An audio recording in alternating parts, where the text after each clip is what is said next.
Hi, my name's John and welcome to my Mercedes 190 build, where we're going to take this car, fit it with an om606 turbo diesel engine. We're going to wire it up to a BMW 8-speed automatic stroke sequential gearbox and then set about trying to give it about 450 brake horsepower. And after that, we're going to make it look like a Mercedes Cosworth Evolution 1 replica and give it height adjustable hydraulic suspension like it would have done from the factory.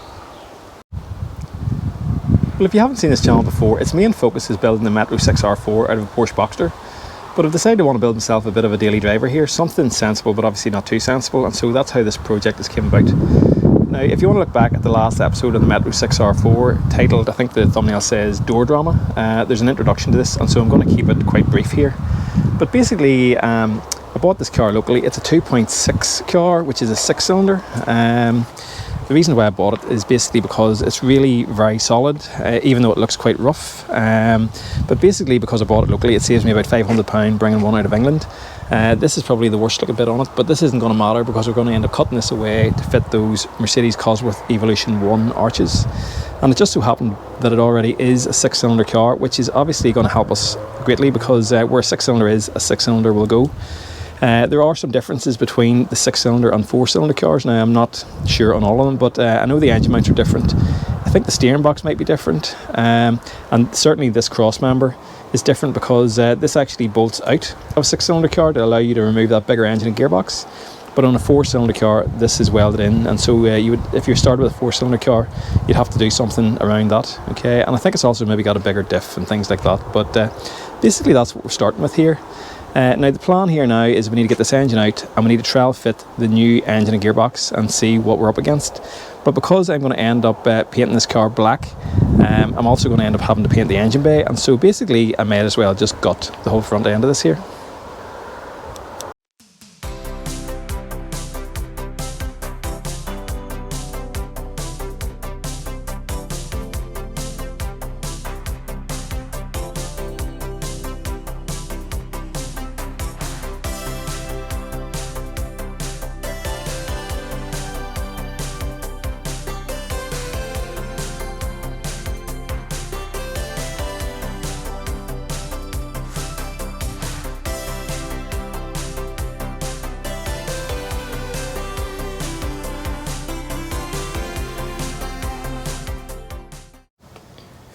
Well, I was able to get the engine out. Now it is a bit dirty and it does need a good bit of tidying up. I have actually bought a sandblaster to touch up a few areas here, and hopefully that'll make it a good bit easier to get it ready to paint.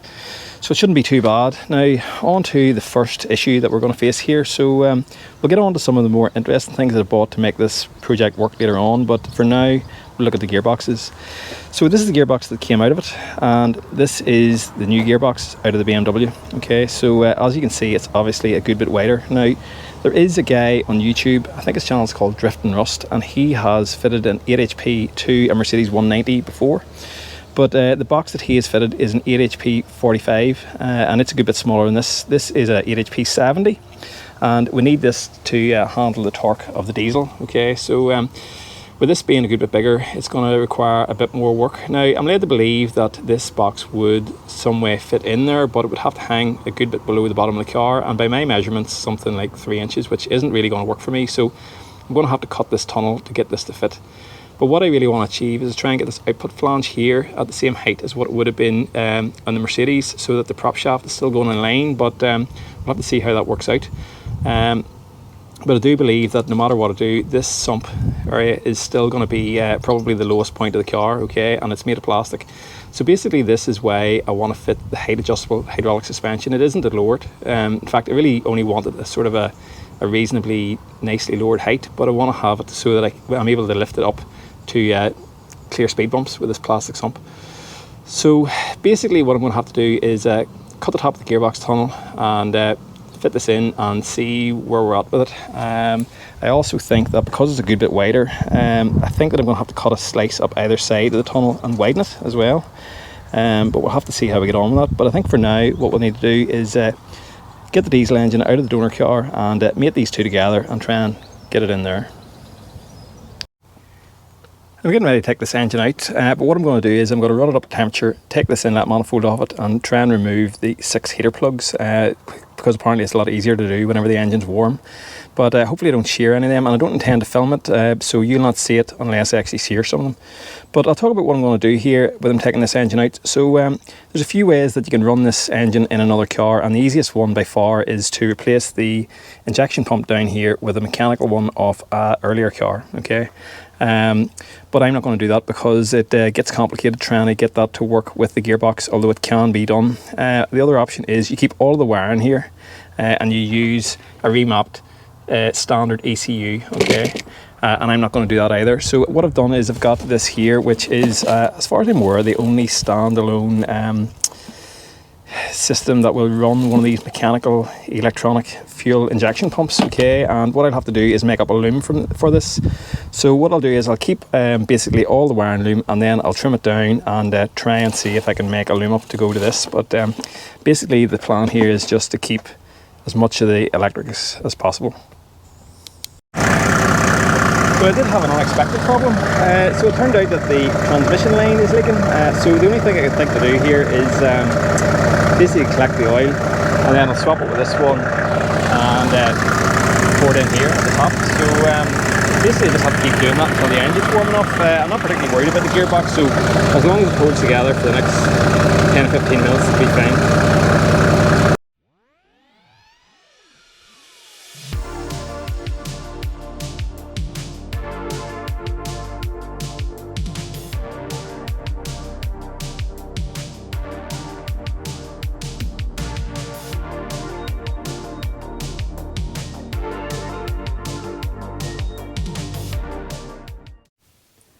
Well, I was able to get all those glow plugs out. 4 of them came out easy and 2 of them were seized, but I think 4 of them had been replaced and 2 of them hadn't, and that's why. But I got them out eventually, so I'm pretty happy about that. Now, I thought I'd take a couple of minutes here and I'd explain why I'm doing things the way I'm doing them, and this is all from what I've read on the internet. So if any of it isn't correct, feel free to tell me I'm wrong, but it comes down to 2 things. And so one of them is the fuel pump, which is in here, and whichever choice of transmission that you use. So it's generally accepted that if you wanted, say, up to 300 brake, probably about 280 brake, you could use this fuel pump that's in here, and you would keep the wiring loom from the donor car, and you could use the ECU, get a chip put in it, and you'd have your 280 brake, and you could use either automatic or manual transmission behind it, and it would work perfectly fine. The problem comes whenever you want more power to one of these engines, and the way you generally do that with one of these is you put a fuel pump in it with larger elements. And you can either use a mechanical fuel pump from an earlier type of Mercedes, or else you can use an upgraded version of the electronic one that's in this now, okay? So the issue with this is whenever you combine those larger injection pumps with a manual gearbox, you sometimes get a phenomenon known as jerking, which, as I understand it, is kind of like kangaroo petrol, and it's something to do with the design of the pump or the dynamics of the car, basically. But some people say that you buy a fuel pump from one supplier and it'll do it, and another one won't, and there's a kit to fix it, and some people says it works, some people says it doesn't. But generally speaking, everyone sort of agrees that the automatic transmission is happier behind this engine, okay? Now you can get a manual to work if you're able to battle through all those things. You might just be lucky, but certainly the automatic transmission is easier to work out. Okay, and the other benefit is that the manual shifts are very hard on the engine, okay, the hard shifts. So basically you can bend connecting rods, so you might want to probably put stronger connecting rods in it, okay, which is certainly possible, okay. So basically what I've decided to do is to put an 8 HP gearbox in it, okay, and what that's going to do is it's going to allow me to have an automatic gearbox, 8 speeds, and I'll also be able to shift it manually in kind of like a sequential fashion, okay. Now the issue here is that you need to be able to get the gearbox to talk to the engine, okay, because you need to be able to reduce the torque whenever you shift. And now you can use one of the mechanical fuel pumps, which doesn't use any wiring, okay, for it itself. Now the company that I bought all the kit to make this work, they actually do that.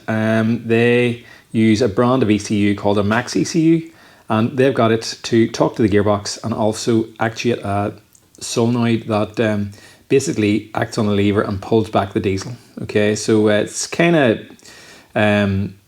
primitive probably in the way it works, but also very clever, but I would say it's probably limited in what it can do, and so it's probably not the optimal way to do it.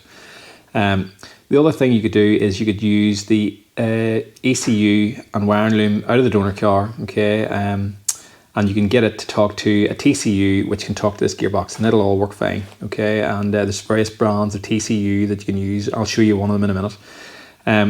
But the problem with this is that the only way you can tune the engine is that you need to put a chip into the ECU. So if you want to change the tune on the engine, you have to say to a guy, right, I want this, this, or this, and he'll make a chip for it, and then you'll put it into the ECU, and whatever you get is what you get. So you can't remap it, okay? So it's kind of limited in what you can do in that respect as well. So this is why I've went for this aftermarket standalone ECU, because it's going to allow me to basically set it up whatever way I want. Hopefully it's not going to be smoky. I'll be able to get it to talk to the TCU, which will talk to the gearbox. So it should all work fine. It's got benefits like I can run any rev counter off it, and it's also going to allow me to use a VNT turbo, which is a more modern type of turbo called a variable nozzle turbo. And basically it will constrict it down so it acts like a small turbo, and reduce the lag, and then it'll open up to act like a bigger turbo, so you'll have less lag and more power. So that's probably the best sort of turbo you could use with the engine like this. So basically that is why I've chosen to go this route. So there you go. Well, I bought all of these parts off a company in Portugal called Jota 5 Sport. At least I think that's how it's pronounced. And the reason why I went with them is they seem to have the most amount of experience making these om606 engines to this 8 HP gearbox. And while some companies just make adapters, they don't actually fit them, or they don't set them up or anything. So this company does. So basically any issues that I'm going to have when it comes to getting this to work, I'm going to be able to ask them. And certainly so far they've been very helpful. So I'm pretty happy that I went with them. So basically that is going to bolt to the engine like that. And that's going to give it the same stud pattern as a BMW gearbox. And so the gearbox is going to bolt straight to that. And this is going to bolt on to the torque converter, like so. And that's going to allow it to be bolted up to the Mercedes flex plate. So basically that should sort the issue of mating the two things together. Basically somebody's already done all the hard work here. So the only issue that I have is that the starter is on this side of the Mercedes, and it's on the other side, lower down on the BMW. And so that's going to mean that I actually have to cut a piece out of this bell housing here. Now I'm not going to worry about that yet, because I just basically want to bolt the engine and gearbox together and put it in the car. But I do know that all I need to do is cut this out, and it's going to work. Okay, so basically that should solve all of that issue. Now this is the TCU that I've bought. Now this is a Can Formance TCU, and it's basically been recommended to me because this is meant to be basically the best option for something that you're going to daily drive. Okay, and it's very similar in the way it works to the factory BMW TCU. So it's a wee bit more expensive than some, and there's also a more expensive one again, which is more suitable for drifting. But basically this is the one that I've chosen here, okay, and it doesn't actually have a virtual clutch like some of the other ones do, or doesn't support that. But these things get upgraded all the time, and maybe later on it might have, but I don't actually particularly need the clutch, so I didn't worry too much about that. So basically this here is the wiring loom that they've made up.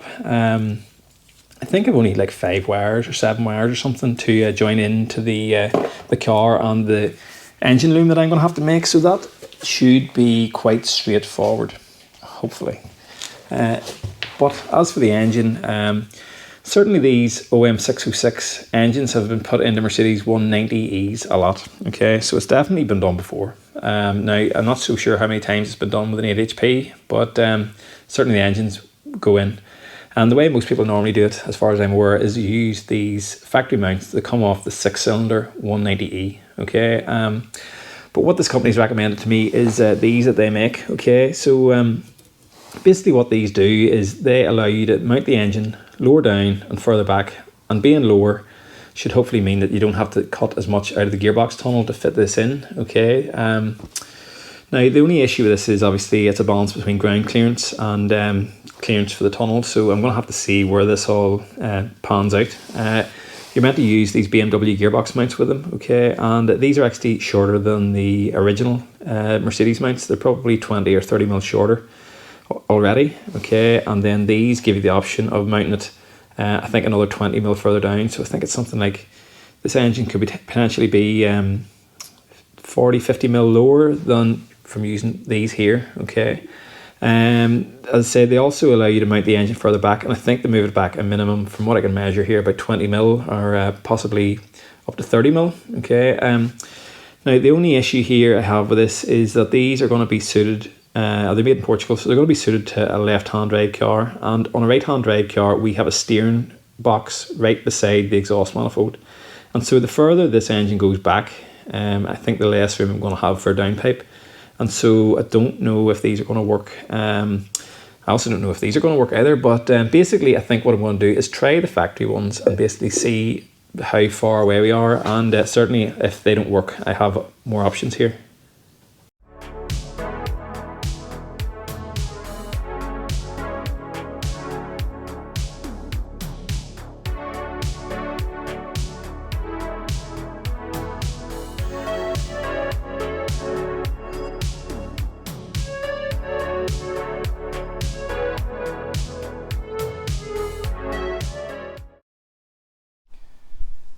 I'm using a new microphone here and it's outside where it's quite windy, so I'll have to see how this goes, but you could say that the engine is in, although it definitely does not fit at the moment. So I can see an argument for people wanting to put the engine further back.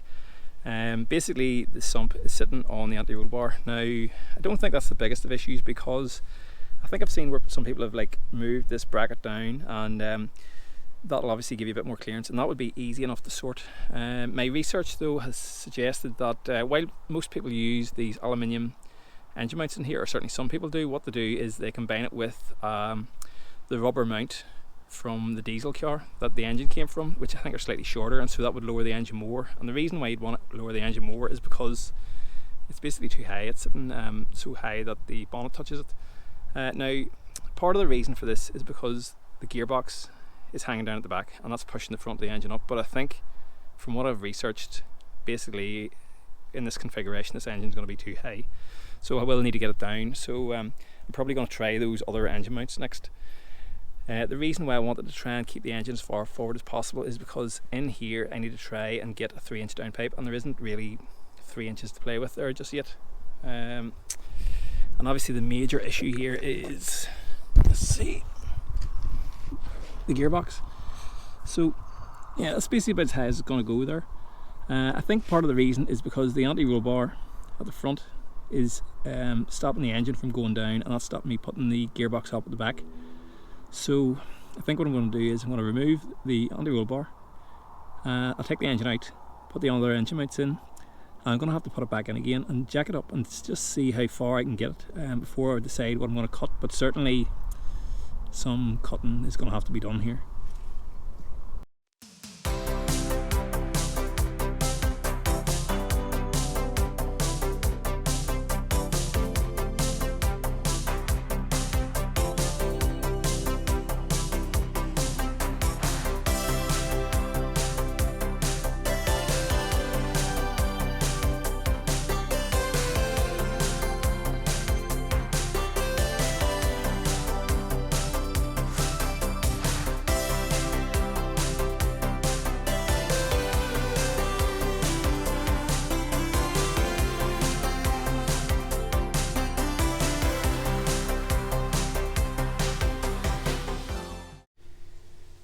We basically ended up cutting a slice down either side of the gearbox tunnel, and I've widened it out and I've overlapped the steel here, so it doesn't look too bad. I think it's quite tidy actually. So I'll end up just welding it on the outside and also some welds on the inside, and I think that'll look pretty decent.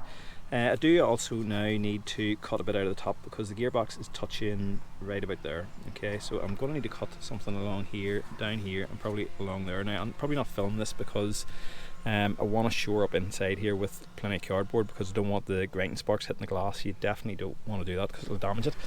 But have a look underneath it here. So if you hear something here, there's a couple of guys cutting hedges, and that's what that sound will be. So now that I've widened the tunnel, I've been able to push this higher up into the tunnel. Okay, so that has allowed the front to come down, so it definitely fits better, and the bonnet now closes. So have a look at this, and this is actually the fan of the Mercedes 190e 6-cylinder, okay, onto the fan clutch of the diesel obviously. and it does actually clear the radiator, which I'm surprised about. I was sort of led to believe I'd have to bring the engine further back. And also I'm still using the original 190E 6-cylinder aluminium arms and engine mounts. Okay, and certainly plenty of people have put these engines in 190Es before, and some people have suggested that this combination wouldn't work. It looks to me like it might, but I haven't obviously finished yet, so I don't know if there's something else I'll see that I haven't seen yet. But for now I'm going to persevere with these mounts and try and get the gearbox higher up and fitting in better, and we'll see if we decide to use the other engine mounts later. Well, this is basically what we're left with here, so I think I'm pretty happy with the height of it here now. Now I think I did make a mistake earlier whenever I said I wanted this to be at the same height as the original gearbox. I think it must work on a different plane than it is in the Mercedes box, because whenever I had this at the same height, basically the gearbox was pointing down and the prop shaft would have been coming this way and going up, and I don't know how much out of alignment those rubber joints can be. So basically this, where it is now, is more or less I think straight in line with the prop shaft. So yeah, I think that's pretty much where it's going to live. I could obviously bring the gearbox higher, but I think that would take it out of alignment. But I will leave myself a little bit of space above it, just in case I want to. But at the minute here, the gearbox is hanging about 25 or 30 mil below the lowest point of the car, which is pretty much where I thought it was going to be at the start. Okay, so what I'm going to do to try and cap this off is use this piece here. Okay, and it is going to sit on back like that there. Okay, now I don't like what I've done here where I've just cut these slices, so I think what I'm going to do is to cut this off and make a new back bit, and I'll make a filler piece that goes the whole way down here. Alright, and it is very, very tight to this point. Okay, but I think this is a casting on it for basically in the manufacturing process when they're assembling these gearboxes. I think this is where they lift the gearboxes, so I should be able to cut this off no problem, and that'll give me the clearance that I need.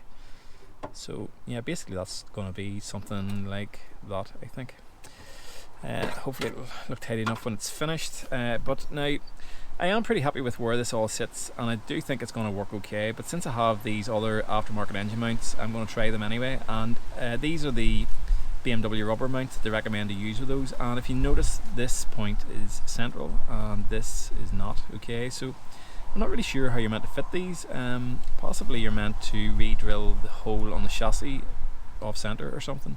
But what I think I'm going to try and do is set these up in such a way that it actually pulls the engine towards the passenger side and gives the exhaust a bit more clearance on the driver's side. Now the only downside here is that these are also the other part of the engine mount.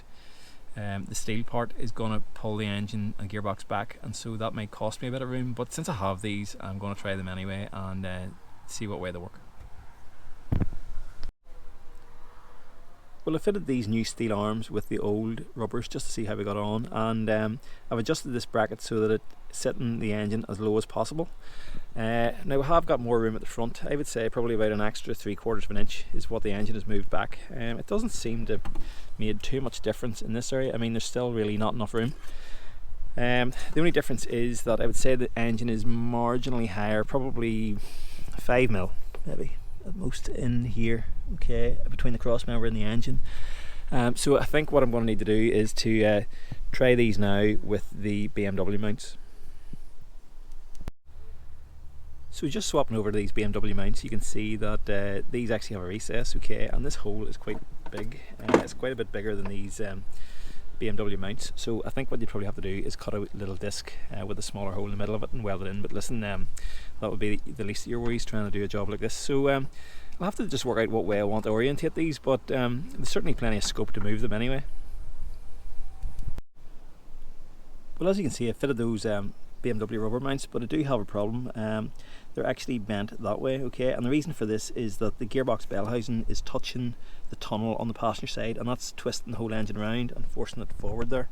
But I do seem to have a little bit more room in this area here, so it's starting to look a bit more promising. I would say it's probably now slightly too low. It's probably just about sitting on the cross member, but there is some more adjustment in these brackets, and certainly there's enough thread on these engine mounts that you could put a spacer in between it and lift it up slightly. Well, I've had to play about with this, and I'm pretty sure this is about as good as I'm going to get this set up. So I modified the tunnel a bit more on the other side. What I've done is there was a rubber down here that was holds the brake pipes together, and it was fouling the sump, and so that was stopping the engine going back. And so it's basically now the engine's so far back and so low down that it's just about clearing the cross member. In fact, it's probably going to need a washer or so in between the rubber mounts just to lift it back up slightly for a bit more clearance. It does look like a downpipe will just about go through here.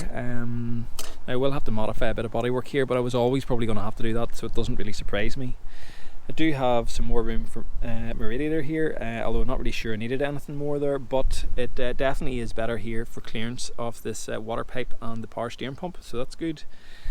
One thing I noticed about this whenever I fitted this engine and gearbox combination is that the sump of the gearbox is slightly lower on this side than it is on this side, and so what I've done with these engine mounts is I have lifted it one notch higher on this side than on this side, and that's basically leveled it out a little bit, so I think that's good. Yeah, so pretty much I think this is as good as it's going to get. I would like to probably try all the original setup again with the old mounts and the old rubbers just to compare what it's like now for the clearance with the downpipe, because I didn't really measure that properly, but I think this is probably going to be the setup that I use. Well, now I'm not too sure what to do, so I've put all the standard original mounts back in from the petrol 2.6 engine, and definitely there is a good bit more clearance here for this downpipe. I didn't realise how much difference there would be, but there definitely is more room there, so possibly I might have to reconsider this. Let's say there's less room for the radiator, but it still does clear. The biggest issue is that let's say this power steering pump and this hose basically foul, so I don't really know what to do. Basically I have to have difficulty getting the downpipe in, or difficulty with this water pipe. Something I maybe could do is I could probably, now I'm not going to use this radiator, but it would be probably a variation of Mercedes radiator that's something similar, so I could probably pull this radiator out slightly and that might solve that. Or if I go with the other mounts, what I could maybe do is get a section of that oval pipe that they make, which would fit better through here, I think. So basically I don't know what to do. What would you do? I think what I'm going to do for now though is I'll put the aftermarket engine mounts in it. I'll put the engine back as far as possible. I'm going to see if I can get enough room for a downpipe in here, and I'm going to build the tunnel around that. And worst case scenario, if later on down the road it turns out that that setup's not going to work, all I'm going to have to do is put these engine mounts in, and it's going to bring the engine forward, and I'll have to deal with the radiator later. Well, I was going to end the video here, but it's kind of annoying me that the gearbox isn't mounted here, so I really would like to get the whole thing sort of finished off. So this is the mount out of the 190E. Okay, this is the mount out of the w201 where the diesel engine came from. This is the mount that bolts onto the back of the BMW gearbox, and this is a laser cut piece that Toyota 5 Sport makes to replace this. Okay, and it's a little bit smaller, so obviously so there's a bit more room with it. Now I would like to use this here, okay, but because the gearbox is further back and there's no mounts left on the side of it and I've widened it, this is slightly too narrow, okay, so I can't use that. This here is out of the W201 and it's got a wider gearbox tunnel, so this is wide enough, so I'm pretty sure I'm going to try and use this. This mount here is too big, so it's not going to work. I was thinking about putting that on there, okay, which I think would be a tidy solution, because all I really have to do is put a right angled bracket onto this piece here, but I think this mount's a bit too soft, so I'm probably not going to use that. I would have liked to have used this in combination with this, although it's quite wide on this side here, and it's basically right up against the tunnel, and I'm not sure I really want to widen it any further, so I'm probably going to use this piece here. So I think what I'm going to do is I'm going to bolt this into the car, and I'm going to bolt that onto the gearbox like that, and I'm basically just going to weld a bit of scrap steel in between the two of them, and that's going to fix them in place, and so we'll be able to bolt them off as one piece. And then once I've done that, I'll set about mounting these and the rubber mounts, these ones here, okay, with these, and once I've got it all in place and welded up, I'll then cut these two brackets back apart again, okay, so the two things will be separate once more. Well, this all looks a bit wild right now. I had to do it through the gearbox tunnel, so basically the welding is terrible. I had to do it blind, but basically this is what I've come up with. So this is the piece out of the W110 model. I've drilled a hole here and a hole here, and that's going to allow me to get a socket through this to tighten up the nuts. And then I'm going to weld a piece on there like that. I've noticed that all these BMW mounts are mounted at an angle, so I'm going to try and replicate that. There must be a reason for it. So basically that's going to be welded on at that angle. There'll be another one over here, and it'll be like this basically when they're assembled. So it'll go on like so. Alright, so I'll weld it here and I'll weld it up here, and once I've got that done, I'll be able to cut this bar off here and tidy it up. I'll have to put some fillet sections on it and things, but I'll have to see what it's going to look like. I'm going to try this anyway because I've got nothing really to lose here. Job done. So this is basically what we ended up with here, and it doesn't look too bad. Now it doesn't look original, but it is pretty decent looking, and you won't see any of this anyway. The only thing that you'll see is the underside. So I think once this is blasted and powder coated or painted, it's going to look pretty decent, and basically that's the engine and gearbox mounted now. But I think the issue's been there's almost actually too much information out there about fitting one of these engines to one of these chassis, which has certainly been done a lot of times before. Now the gearbox is a different matter, but certainly the engine's been done a lot of times. So some people would say use the standard mounts, and some people would say use aftermarket mounts, and that'll only work. And it turns out, as we've seen, they're both right. So I think it just depends whether you want to do the work up here or the work down here. And since I've decided to go ahead and fit these aftermarket mounts again, that has moved the engine back. I've took a little bit out of the bodywork, and now I'm pretty sure that I'm going to be able to get a 3-inch down pipe through here. So I think I'm pretty happy with that. Now I think if you had a left-hand drive car, these aftermarket mounts are certainly the way to go, because you're able to move the engine back, get more clearance, and you've got very little penalty here. But if you have a right-hand drive car, it's probably more 50-50 in my opinion. Now I've decided to move the engine back because it weighs so much, probably about 300 kilograms combined with the gearbox, and so that would probably make a right bit of difference to the weight distribution. Whether or not you feel it, I don't know, but listen, it's meant to be better, so that's what I've done. And there's the mount that I've made in there, and I'm going to put a clip in this, or in the video later on, of that from underneath. But this is what I've done with the tunnel. So I've basically put a strip in it down here, okay, to make it higher, and I've welded it from the back, I welded it from the front here, and then I've buffed it in. And what I'm going to do is I'm going to weld it across here, drill some holes down here, and plug weld it into place, and then this is going to go on at the end. Alright, I'm going to drill this here and plug weld it. I don't want to weld that in just yet until I make sure I get my drive shaft sorted out, which is going to be probably one of the next episodes on this car. But if you want to see that, you can come back next time. Cheerio!